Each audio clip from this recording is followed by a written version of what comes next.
दिल्ली में होने वाले विधानसभा चुनाव को लेकर राजनीतिक गलियारों में सरगर्मियां तेज हो गई हैं, क्योंकि बीते परिणामों में कांग्रेस को बड़ा झटका लगा था और इस बार वो चुनाव में चूकना नहीं चाहती है।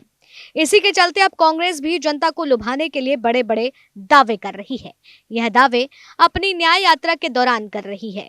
बता दें कि कांग्रेस दिल्ली में न्याय यात्रा निकाल रही है, जिसमें 50 से ज्यादा विधानसभाओं को उसने कवर कर लिया है, यानी कि वहां रैलियां निकाल चुकी है।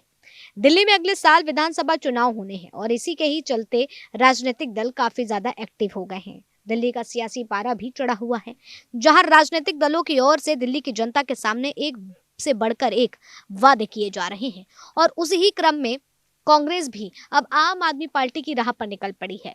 कांग्रेस ने ऐलान किया है कि दिल्ली की सत्ता में आने के बाद दिल्ली वासियों को 400 यूनिट फ्री बिजली दी जाएगी।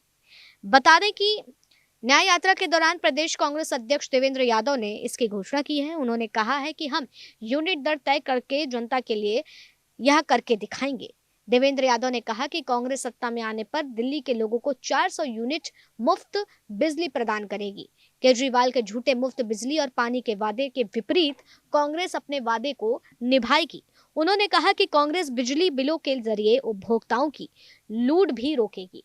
उन्होंने कहा कि 400 यूनिट बिजली मुफ्त सुनिश्चित करने के लिए बिजली वितरण कंपनियों की सख्त जांच और संतुलन निर्धारित भी करेंगे।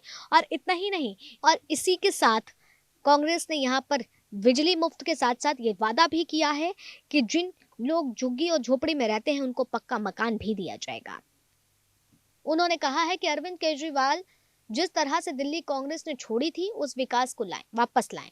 उन्होंने कहा कि राशन, पेंशन और अन्य कल्याणकारी लाभों के बिना गरीब लोग अपनी दिनचर्या के लिए संघर्ष कर रहे हैं। केजरीवाल ने बड़ी बड़ी बातें की हैं और बड़े बड़े वादे किए हैं, लेकिन 11 साल तक सत्ता में डूबे रह करके उन्होंने सिर्फ अपना विकास सुनिश्चित किया है और भ्रष्टाचार के कारण दिल्ली के विकास की तरफ ध्यान तक नहीं दिया है। और इसी के चलते अगर आप कांग्रेस को लाते हैं तो कांग्रेस बदलाव भी करेगी, विकास भी करेगी और फ्री यूनिट भी देगी।